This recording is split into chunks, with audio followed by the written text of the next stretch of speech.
Hi there, this is the Alpha Male 2.0 podcast, and I'm Caleb Jones. And here we talk about location-independent income, being a more free man, dating multiple attractive women all at the same time, optimizing your maximum masculine long-term happiness. And really quick, I have another podcast called Sovereign CEO. We talk specifically about location-dependent businesses, moving out of the country, residencies, things like that. And so if you want to subscribe to that podcast, you may. It's once a week, just like this one. And that is at calebjones.com, CALEBJONES.com. And you can click podcasts and you can subscribe to that podcast if you want to. I don't know if you're watching the video version of this. If you're not, then you can just imagine. You probably know how I look. If you're watching the video version of this, I'm 50. Now, do I look 50? Does my face look like the face of a 50-year-old man? Okay, does my body look like the body of a 50-year-old man? Yes, I'm overweight a little bit, but I mean, do I move? Do I act? Do I move like the typical man in his 50s? Here's the back of my hands. Does those look like the back of the hands of a guy in his 50s? No. And so I've talked a lot about anti-aging. I have a lot of anti-aging techniques in my content, my books, my blogs, my YouTube videos. I even have some information on some of my courses about this. And I go into a lot of detail about it. And in this podcast, I want to talk about whether or not it's worth it. Because I have recently, and not just recently, throughout the years, have had this conversation with a few older men. Men who are, when I say older now, I always designate older as over 35, but I mean like older, like men over 45 who are well into the late 40s, 50s, 60s and beyond, okay? And most men buy into this. Most men who seek the Alpha Male 2.0 lifestyle or are living a lifestyle like this, they're like, oh yeah, I got to look good as I get older. I have to improve my looks. I have to look as young as I can, blah, blah, blah, blah. Yes. But there's a percentage of men in that age range who go, God damn, that's a lot of work. Is it worth it? Is it worth all that fucking work? Is it worth all that fucking money? Because it'll cost money, especially as you get older. Is it worth it doing all that shit?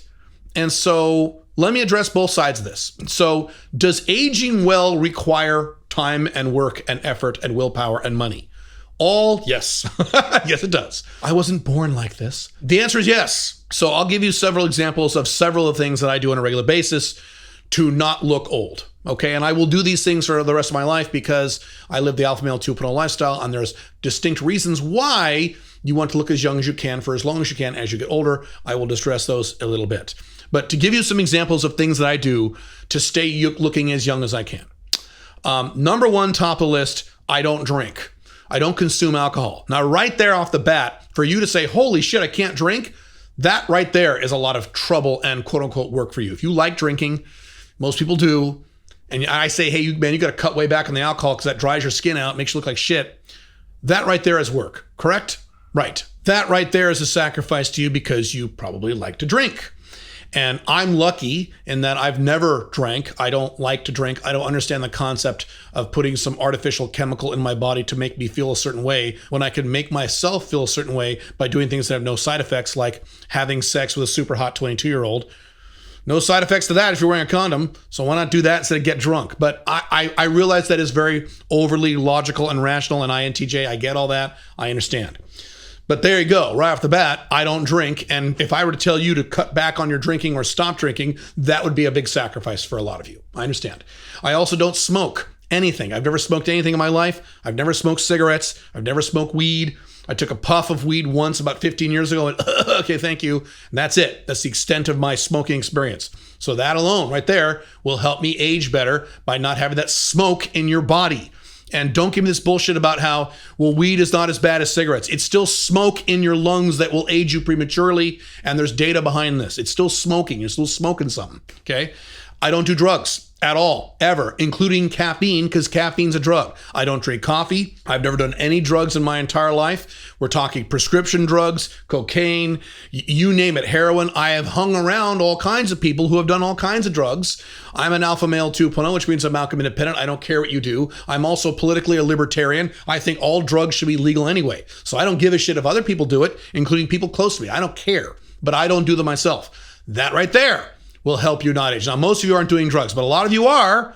And if I said stop doing drugs or cut way back, you're like, oh man, That's a sacrifice, right? Right. I have an entire skin regimen, and I have a whole video on how I do that skin regimen at the Alpha Male 2.0 YouTube channel. You can check that out if you want. But I have an entire skin regimen. Every morning, I do several things with my skin, and I've been doing this for the past, I don't know, let's see, early 30s, and I'm 50, so almost 20 years I've been doing this. I also have a nighttime skin regimen. Don't do that as often, but I do that. So I have an entire skin regimen that I pay attention to, even throughout the day. Little things like, for example, if you're watching the video, I'm holding a little mister. I live in Dubai. Not mister as in Mr. or Mrs., but a mister that creates mist. That's what this is.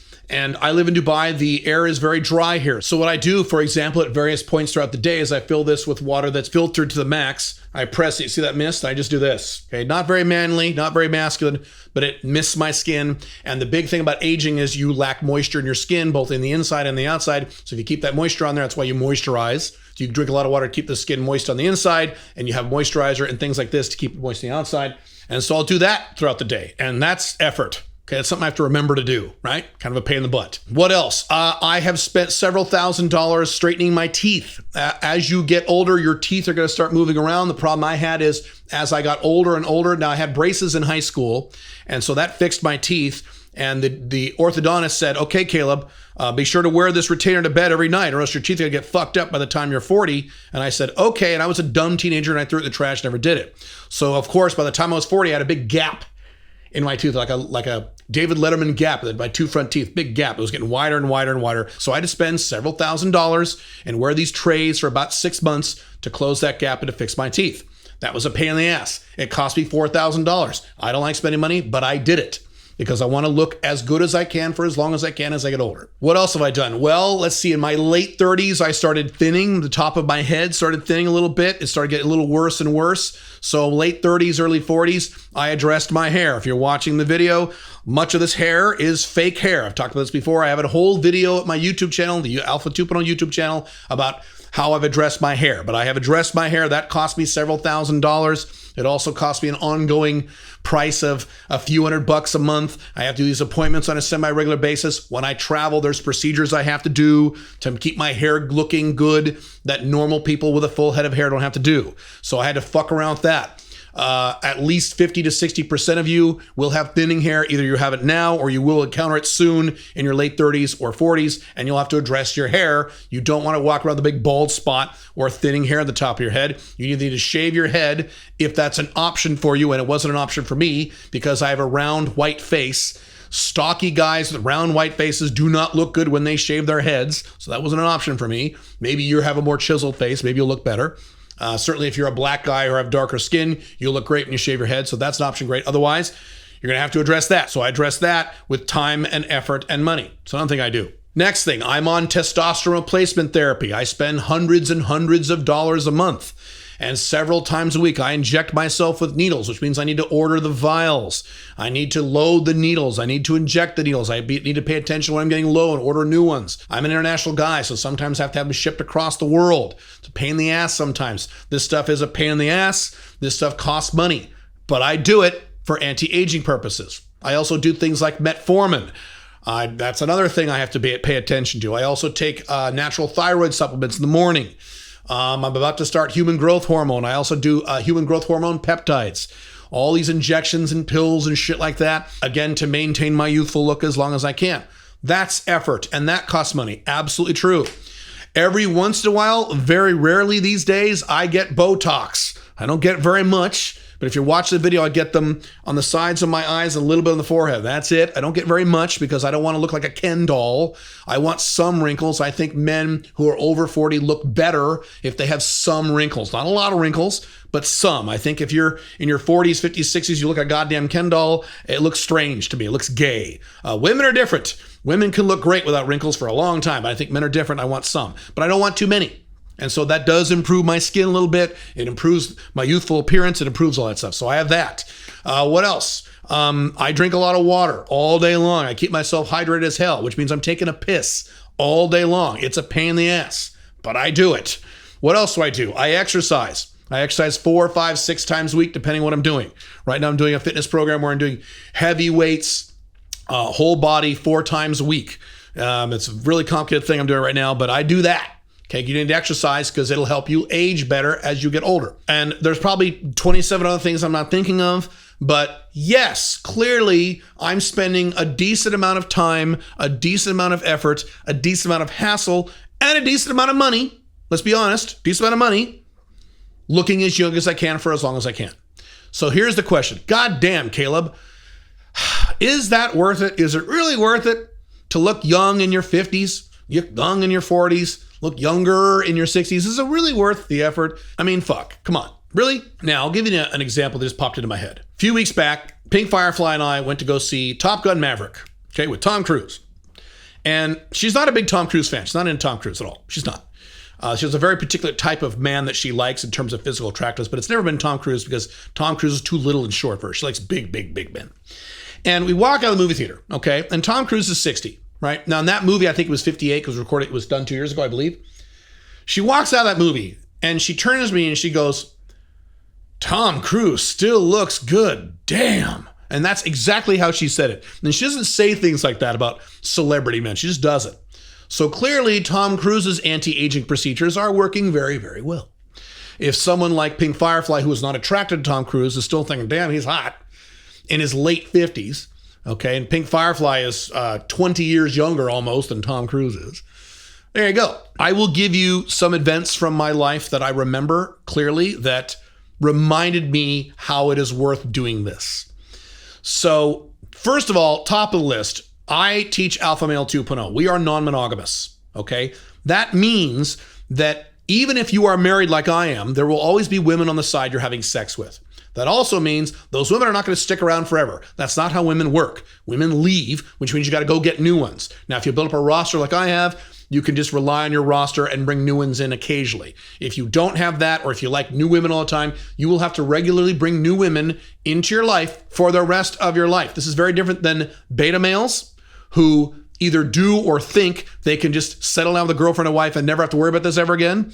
It does not apply to Alpha Male 1.0s, the vast majority of whom eventually do settle for monogamy. They move in with a girl, they get married, and they think the same thing as a beta. Okay, good, I'm done now. I don't have to worry about bringing in new women in my life. We Alpha Male 2.0s don't have that option.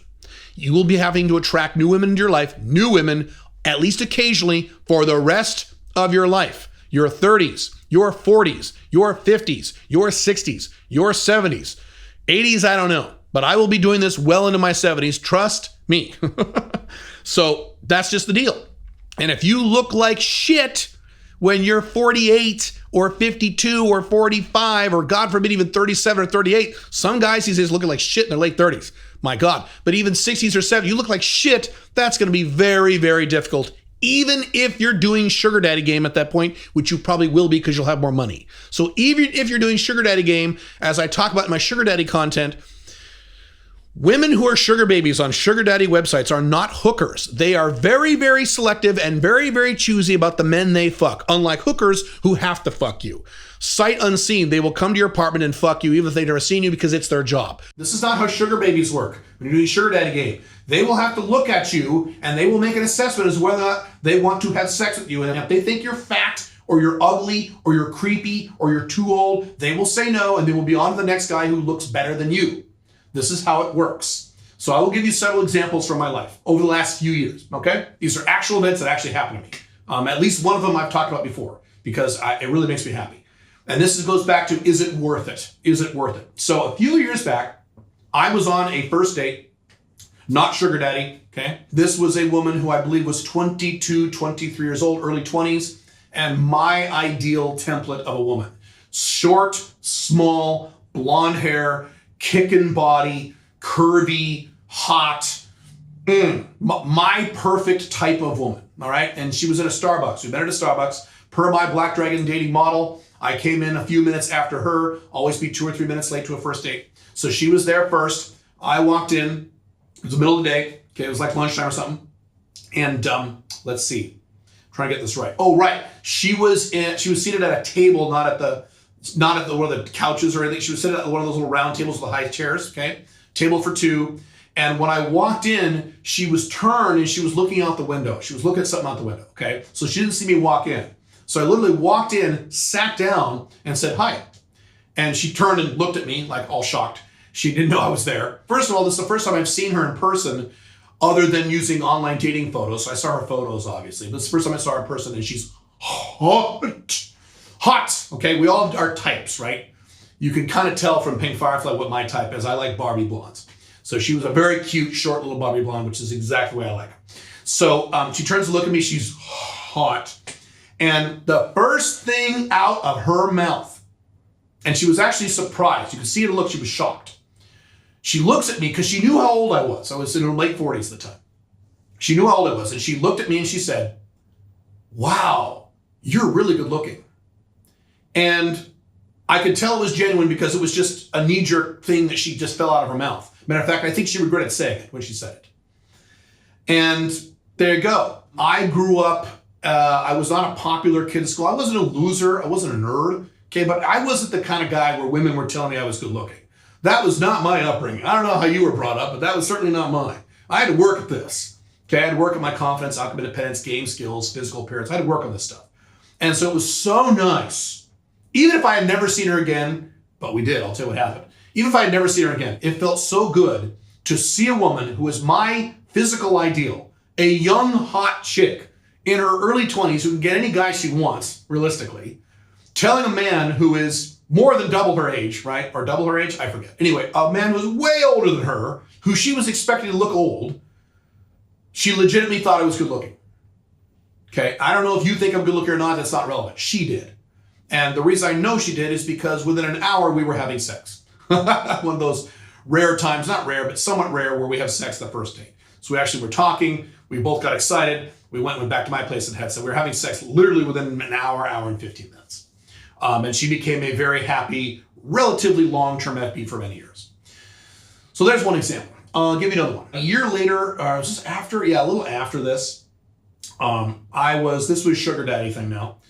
Sugar daddy with a woman who was 19 at the time. And she had a really cute roommate. And so I used what I call referral game. And I said, hey, your roommate's really cute. I mean, I could see her too. You guys could, really pay her rent. If I'm giving you money and giving her money, I could see her when you're not available, I can see her. She's like, oh, okay. So apparently this other girl had already seen a sugar daddy briefly, and someone who was my age, actually a year younger than me. And she would complain how old he looked. I mean, he was a nice guy and he was bangable to her, but she didn't, she was like, eh. And so she saw some pictures of me, but nothing really significant. I think the other girl showed her a picture of me on her phone. And she walked in and saw me. I had an office back then I used as an apartment because I lived with Big Firefly. And she looks at me like this. And she goes, and again, shocked. The first thing out of her mouth was, wow, you look really young. It, again, just fell out of her mouth. She also became a very long-term FP. What else? I can give you several scenarios where women, either my age range or much younger than me, had options of other men who were around my age, but because I looked the youngest out of these men, I got the goods and they didn't. And I'll give you some other examples that are non-dating and non-sexual. You could make the argument that in my online business where I'm selling from business to consumer, that I generate more of a level of trustworthiness or relatability or whatever you want to call it because I look like this instead of a guy with gray hair and a big bald spot and a big gray beard and wrinkles and fucked up red skin and looking hunched over and talking like this, like a lot of older men do. It probably helped, not probably, I would guarantee you that it helps my income. In various different ways in my business life, both in my online presence and in my consulting and things like that. The fact that I look young and I have a lot of energy and I look vibrant, that has a direct reflection on your income as well. I can tell you for a fact it's had a direct reflection on mine as well too. You could even argue that I have more than made back the money it's cost me to look younger in my various businesses. You could make that argument. It'd be very hard to actually determine empirically, but you could definitely make that argument and you would either be accurate or close to it. I'll give you some other things too, just emotional things. For example, a while back, I've mentioned this before, every once in a while I do this. I will look through all the people I went to high school with. So I graduated high school. I actually didn't graduate. I went all 4 years and was 2 credits short, but I still, went to the graduation ceremony. I just didn't get the diploma. Don't tell my mom. Anyway, I graduated high school in 1990, class of 1990. That's how old I am. Okay, I graduated high school more than many of you watch this video or listen to this podcast were born. All right, that's how old I am. I'm an old man. And I look at the other men who are in my graduating class or are very close to it, because these are men who are exactly my age, right? Or close to my age. And I'm telling you, man, these guys look old. They look old. Men in their 50s in the United States, because that's where I'm from, look old. These guys are bald. These guys are fat. These guys have gray hair. These guys have wrinkles up the wazoo. Even the guys who are somewhat physically fit look like this. Most of the guys are not physically fit. They're really skinny and gross, or they're fat, or they have that big beer belly hanging out. But even the guys who have some level of muscle mass still look old, man. They got gray hair, and if they have facial hair, it's gray or white. Their skin is red because they don't put on SPF and things like that. They don't drink enough water, or they've been drinking a lot. They look old. And even the guys who still look decent, are still maybe physically attractive, even they, to a degree, look old. Not all of them. There's a handful of guys who look great, but it's a teeny, teeny, tiny handful. The vast majority of these men look like shit. They don't look good. Now, to be fair, these men have followed the standard beta male model of lifestyle. They got monogamous, they got married, they cranked out some kids, then they got divorced. Okay, then they got married a second time to some dominant wife who runs their life, and they're working in the corporate world, and they're not doing any 5 flags, and they're just living normal lives, so they end up looking like normal schlubs. So I get it, but it's nice to know that even though I may not be a physically attractive, or I may be, it's a matter of opinion, I guess, I look way, way, way, way younger than the vast majority of men who are my age, who grew up in my city, in my country, the guys I went to high school with. I mean, it's kind of crazy. And you know what? Don't even get me started on the women I went to high school with. I will do a separate video about that because that's very interesting. The number of women who look like shit is also pretty high, but we're talking about men here, so I'm going to stick with the topic. On top of that, you have not only how you look, but how you feel. So the old saying is, you're only as old as you feel. And Stephen Covey would add to that when people would tell him, yeah, but I feel old. I know a lot of people, men and women both, in their 40s and 50s. So many of these people are younger than me, all right, who move around and or feel like old ladies and old men. They have bad backs. When they walk upstairs, they have to walk really slow. They huff and puff. When they bend over, they go, oh, my back. When they reach to grab stuff, or they have tight muscles because they don't do any stretching or any weightlifting or any of that shit, they don't do any of that stuff. They just move and act like old people. When they get up out of a seat, they go, ugh. And they're 45, 47 years old, younger than me. I jump out of my seat. I walk fast upstairs. I'm not winning when I get to the top of the stairs. I'm not, okay? Even though I am technically more overweight than some of these people. Some of these people are like skinny fat people. They suck too. It's not just fat people. And by the way, I should throw that out there. It's not just overweight people who look like shit when they get older. A lot of very skinny people look like shit when they get older. Have you seen, I'll give you a celebrity example. You seen Jim Carrey lately? Really skinny guys age like shit. They look awful. He looks so disgusting and so old, far more old than he should look, because he's really skinny. So it's these skinny fat guys, these skinny ectomorphic guys, and the chubby guys. They all look old. They all look like shit. And they act old. I mean, the old joke about, well, I don't want to wait too long because I want to be able to play ball with my son when he's 18. I don't want to be a 70-year-old man. A lot of these dads, a lot of these guys who are in their 40s and 50s are already there. They're already like old men. They can't toss around a football with their son in the yard. They can't do it. They have too many muscle pains. They're too stiff, or they have a bum leg, or it sucks. So this is a long way of telling you, yes, it's worth it. It's worth it. It is worth putting the time and effort and money to look as young as you can for as long as you can. The benefits far outweigh the time, effort, money I have to put into it, including monetarily, like I mentioned earlier. It is almost impossible for me to look at anything I have done over the past 20 years in terms of anti-aging and looking at that and saying, you know what, that wasn't worth it. That wasn't an actual ROI, return on investment, return on time. The ROI on looking young as long as you can, as best as you can, is quite good, or else I wouldn't recommend it. And I'll be honest with you, I'm a very utilitarian person. I don't look younger just because I want to look younger. I don't give a shit. I mean, a large part of me doesn't give a shit about how I look. I'm outcome independent. I don't really care. I look younger because of the logistical benefits it gives me in my business life, in my personal life, in my health, and certainly in my dating and sex life. That's why I do it. I don't care if you think I'm young or old. I don't give a shit. Okay, I got plenty of money. I'm good to go. Okay, I do these for the benefits. And the fact that I'm doing it for the benefits, I know I'm getting a return on this stuff, should tell you that it is worth it for you guys who are entering into old age. Okay, for you guys who have crossed over the age of 35, because that's when this stuff starts. Certainly over age 40, 45, when it really gets going. Put in the time, put in the effort, put in the money. It'll cost some money. I mean, down the road, I'm sure I'll get facelifts and shit. If Tom Cruise did them, if they're good enough for Tom Cruise, it's good enough for me. If they're good enough for Stallone, they're good enough for me. I haven't had any yet. I'm sure down the road I will. All right, fine. I'll spend the money and I'll do it. It's worth it. Think about it. And don't poo-poo this. Like, so much work and I'm already married and well, if you're already married and you're monogamous, you may not be married forever. Matter of fact, statistically, you probably won't be. And you shouldn't be monogamous, there should be other women. So we already went through that. You get my point. Cool? Cool. All right, I will see you in the next podcast or the next video. Have fun. Bye.